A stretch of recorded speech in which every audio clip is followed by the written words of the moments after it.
Take a look at this photo showing the path of a bullet appearing to be captured by a New York Times photographer passing right by Donald Trump's head. We have team coverage this morning, starting with Rachel Scott, who was at the rally Saturday, and she's on the scene again for us. Good morning, Rachel. Hey, Michael, good morning. And one of the most pressing questions here in Pennsylvania this morning is how that gunman was able to get so close, within 400 feet of a former president. An attempted assassination that has now cast a long shadow over this country, the election, and the Republican National Convention. Donald Trump touching down in Milwaukee for the Republican National Convention just one day after surviving an assassination attempt, telling the New York Post, "I'm not supposed to be here. I'm supposed to be dead." Authorities say the gunman, Thomas Matthew Crooks, appeared to have acted alone, armed with an AR-15 style semi-automatic rifle and several possible explosive devices found in his car and at home.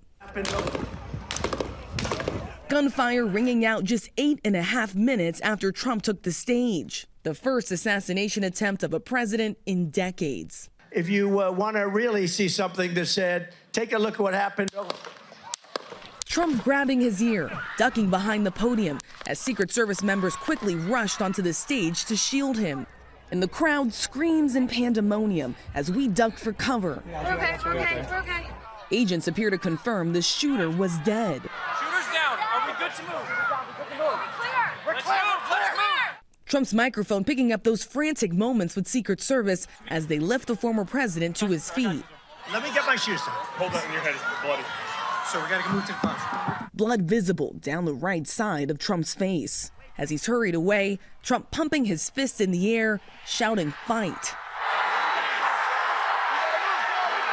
His supporters erupting in cheers as he's whisked away. Trump later writing that he was shot with a bullet that pierced the upper part of my right ear.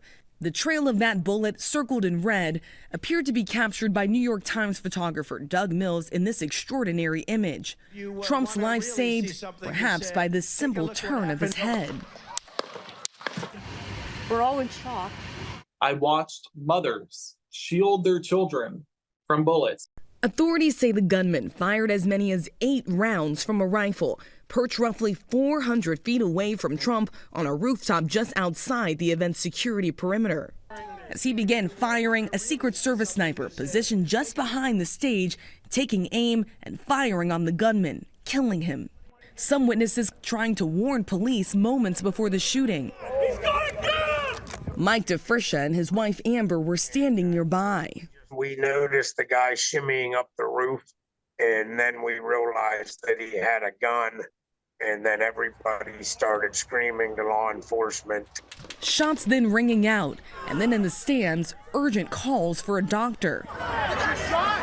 Authorities say 2 attendees were critically injured, and one man, Corey Comprentor, was killed, seen in this family tribute posted online.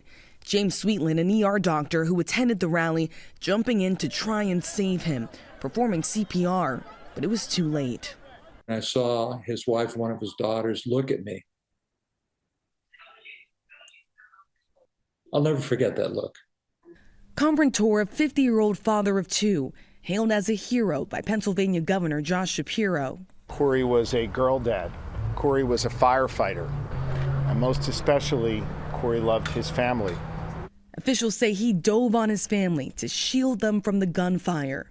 Corey's friends, Rich and Jeff James, remembering a fearless firefighter and a dedicated family man. I'm numb, and the only thing I can think of right now is his wife and 2 children.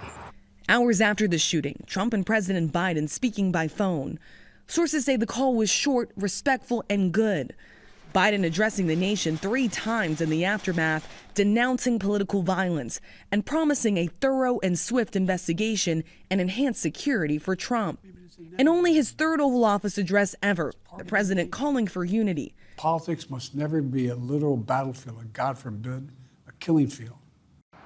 Trump saying by luck or by God, he survived that attempted assassination. He said that if he did not turn his head just slightly, it would have been a totally different story. We were just about 100 feet away on the press riser from the former president as those gunshots erupted at that campaign rally. And we heard from Governor Josh Shapiro talking about the victim, Corey, a girl dad who loved his community, who loved his family, who shielded his family, protecting them as those shots were fired. Robin, I could not help but think about all the other families that we saw doing the same, protecting their loved ones as those shots erupted. Those families, of course, made it home that night. Corey died a hero, Robin. He certainly did. Rachel, thank you so much.